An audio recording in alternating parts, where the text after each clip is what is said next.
Friends, स्वागत है आपका हमारे अपने YouTube channel NKS study point AR classes में। आज हम क्लास 10 के प्रश्नावली 1.3 का क्वेश्चन नंबर फर्स्ट जो कि सिद्ध करना है कि कोई संख्या अगर कर्णी में दिया है और उसको कैसे सिद्ध करेंगे कि अपरिमेय संख्या है। तो वही क्वेश्चन है कि सिद्ध कीजिए कि कर्णी में 5 एक अपरिमेय संख्या है। अपरिमेय संख्या का परिभाषा हम दिए थे कि ऐसी संख्या जिसे P/Q के रूप में हम डिनोट ना कर पाए उसी को अपरिमेय संख्या कहते हैं, या वह संख्या जिस पर घातांक हमारा जो है पूर्ण संख्या के रूप में ना हो, यानी कि वह भिन्न में हो, तो उससे हम क्या कहेंगे? अपरिमेय संख्या कहेंगे। तो इसको कैसे सिद्ध करेंगे? तो इसको सिद्ध करने के लिए हम इसका विरोधाभास देते हैं। विरोधाभास का मतलब होता है कि इसके विपरीत लेते हैं। जैसे हमको सिद्ध करना कि अपरिमेय संख्या है तो हम यह मानेंगे इसको कि कर्णी में 5 जो है एक परिमेय संख्या है, और जब कड़ी में 5 हम परिमेय संख्या मानेंगे और उसको देखेंगे कि यह परिमेय संख्या आ रहा है कि नहीं आ रहा है। अगर नहीं आएगा तो यह सिद्ध हो जाएगा कि हमारी जो कल्पना थी वह गलत थी, और यानी कि यह कड़ी में 5 एक अपरिमेय संख्या होगी। तो इसके अनुसार हम लोग क्या करेंगे? सिद्ध करेंगे। देखिए इसको सॉल्यूशन, हम इसका सॉल्यूशन कैसे करते हैं? तो सॉल्यूशन में हम लिखेंगे कि माना कड़ी में 5 एक परिमेय संख्या है।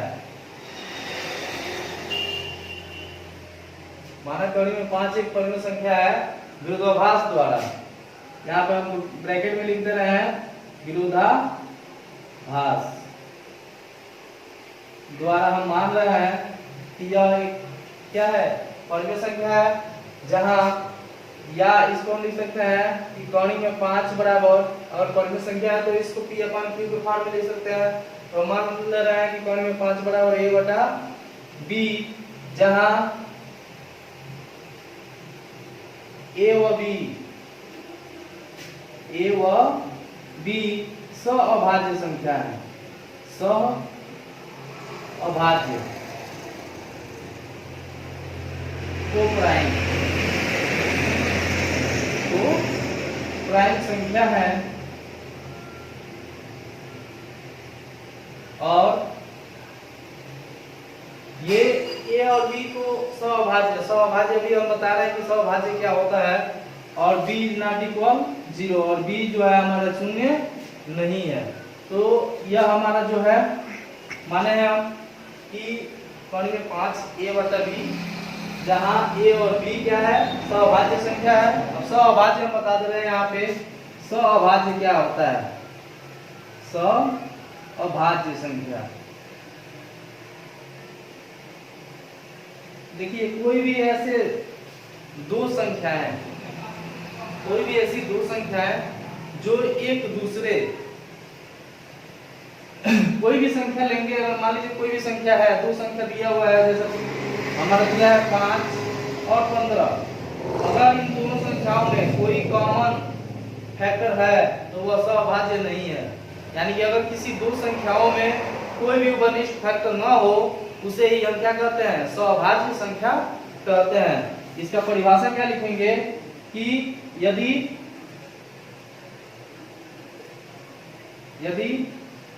किसी दो संख्याओं के बीच कोई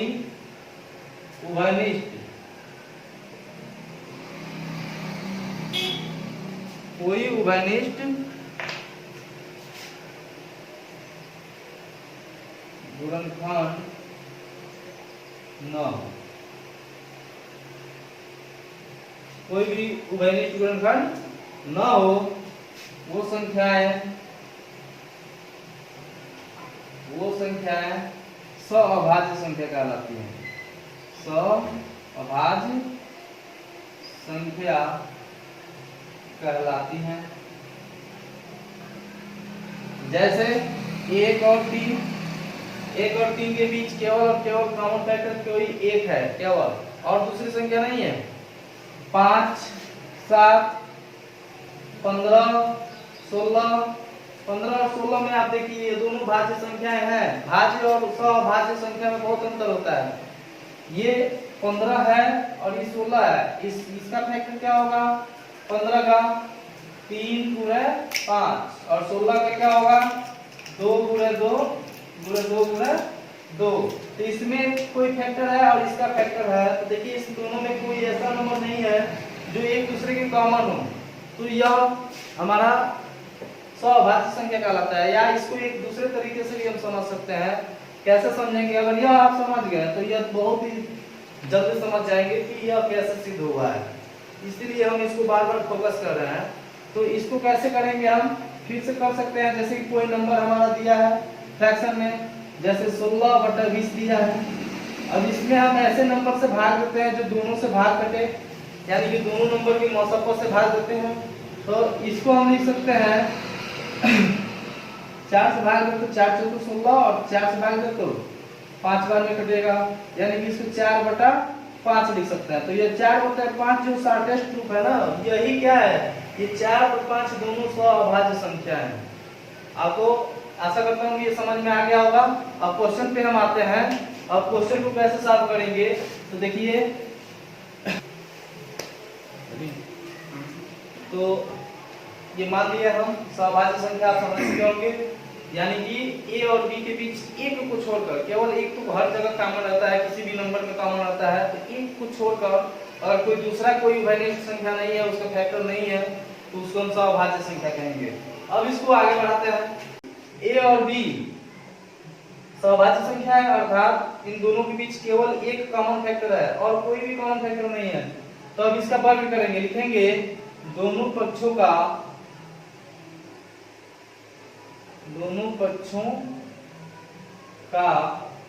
वर्ग करने पर, स्क्वायरिंग द बोथ साइड्स, यानी कि दोनों पक्षों का वर्ग करने पर क्या होगा? वर्ग करेंगे तो वर्ग का मतलब स्क्वायर होता है, दोनों तरफ 2 घात चढ़ा लेंगे, तो यह कड़ी में 5 का स्क्वायर कर लेते हैं और यह हो जाएगा a/b का स्क्वायर। तो ये क्या होगा? कड़ी में 5 का जब स्क्वायर करेंगे तो ये आएगा केवल 5 और यह आएगा a²/b²। या हम इसे लिख सकते हैं कि a² = 5b², a² = 5b²। इसे इक्वेशन नंबर फर्स्ट मान लेते हैं। इसे इक्वेशन नंबर क्या कर लेते हैं? फर्स्ट मान लेते हैं। देखेंगे समीकरण 1 से, समीकरण 1 से हमें ज्ञात होता है,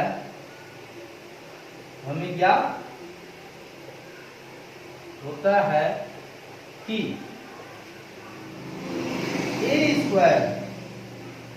a² 5 से विभाज्य है। 5 से क्या है? विभाज्य है, मतलब कि 5 से भाग चला जाएगा। a² का गुणनखंड ये है 5b², यानी कि a² 5 से क्या है? विभाज्य है। तब क्या होगा? तब a भी 5 से विभाज्य होगा। ये भी क्या होगा? 5 से विभाज्य होगा। अब हम आते हैं, यह लेते हैं, मान लिया कि a = 5 के। आप कोई भी नंबर लीजिए, जैसे मान लीजिए कि यह जो है 25 है, 25 का गुणनखंड ये होता है 5/5। तो ये 25 का गुणनखंड 5/5, यानी कि 5 इसका क्या है? गुणनखंड है, या 30 ही है, तो इसको 5/6 मान लेते हैं। तो यह 5 जो है इसका क्या है? गुणनखंड है। तो इसके साथ साथ एक और नंबर भी आ रहा है। अगर हम इसे k मान लें, इसे हम क्या मान लें? k मान लें, तो ये क्या आएगा? 5k। यानी कि अगर किसी नंबर को का गुणनखंड क्या है? हमारा 5 है, तो उसके साथ 5k हम लिख सकते हैं। यानी कि हम क्या करेंगे? यहाँ पे लिखेंगे, या माना, यहाँ फिर से मान लेंगे a = 5k। ऐसे माना ना लिखे, डायरेक्ट हम लिखेंगे a = 5k समीकरण 1 में रखने पर। a = 5k समीकरण 1 में रखने पर जब रखेंगे तो इसमें पुट कर देंगे मान, कैसे पुट करेंगे, ए की जगह पे इतना रखेंगे तो यह आएगा 5k का whole square equal to 5b का स्क्वायर। इसको सॉल्व करेंगे, कैलकुलेट कैसे करेंगे इधर बताते हैं हम। 5k का होल स्क्वायर आएगा 25k square equal to 5b square. 25k square equal to 5b square. या इसे हम लिख सकते हैं कि b स्क्वायर इक्वल टू, इसको पहले लिख ले रहे हैं और इसको इधर लिख के और इसको इसमें डिवाइड कर देंगे, यानी 25k स्क्वायर अपॉन 5। इससे ये कटेगा तो 5 बार में कटेगा और 1 बार में कटेगा, तो b स्क्वायर बराबर क्या हुआ 5k स्क्वायर। समीकरण नंबर 2। और समीकरण 2 से भी हमें यह प्राप्त होता है, जानकारी मिलती है कि जो b स्क्वायर है वह किससे विभाज्य है 5 से। इसे लिखेंगे हम समीकरण 2 से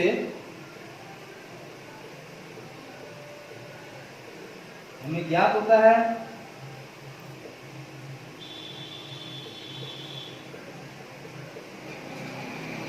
कि समीकरण 2 से हमें ज्ञात होता है कि b स्क्वायर 5 से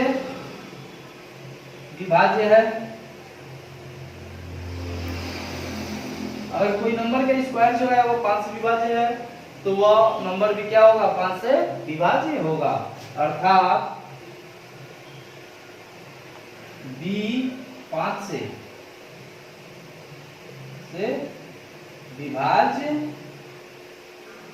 है, अर्थात b 5 से क्या है विभाज्य है। यहाँ तक आपको समझ में आ गया कि हम क्या सिद्ध कर दिए, इसको परिमेय संख्या मानकर यह दिखाया कि यह एक सभाज्य संख्या है। लेकिन हम इसको सिद्ध किए तो a भी हमारा 5 से विभाज्य हो रहा है और b भी क्या हो रहा है 5 से विभाज्य हो रहा है, यानी समीकरण 1 और 2 का जो निष्कर्ष निकला है उसको हम लिखेंगे। उसके बाद से यह जो हमारे कल्पना का विरोध कर रहा है उसको लिखेंगे और उसके बाद से इस क्वेश्चन का आंसर हम दे देंगे। तो इसके बाद से इधर का मिटा दे रहे हैं, आपको यह समझ में आ गया होगा। फिर से ये क्या करते हैं, देखिए कैसे इसको सॉल्व करेंगे। इसको जो भी हम काम किए हैं उसको हिंदी में लिखेंगे, या इंग्लिश मीडियम वाले हैं तो उसको इंग्लिश में लिखेंगे समीकरण 1 व 2 से। समीकरण 1 व 2 से हमें ज्ञात होता है कि a व b दोनों 5 से विभाज्य है, 5 से विभाज्य है। अर्थात अगर ये 5 से विभाज्य है तो जो हमारी कल्पना थी उसका ये क्या किए विरोध किए, अर्थात या जो हमारे कल्पना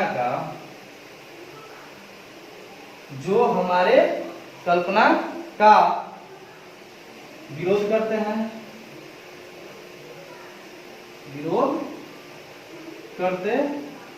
हैं, क्योंकि हम ये बात क्यों लिखे हैं, क्योंकि हम माने थे कि सभाज्य संख्या है जिसमें कोई भी एक को छोड़कर कोई कॉमन फैक्टर नहीं होगा। लेकिन हमारा देखना है कि दोनों संख्या 5 से विभाज्य है, तो हमारी कल्पना के क्या किए विरोध किए, और इस विरोधाभास तथ्य से हमें यह सिद्ध हो जाता है कि यह जो कड़ी में 5 है वह एक परिमेय संख्या है।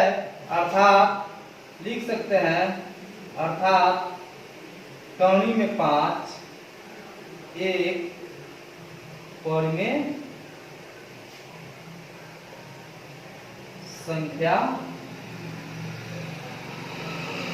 है, या कड़ी में 5 एक क्या है, सॉरी अपरिमेय संख्या है।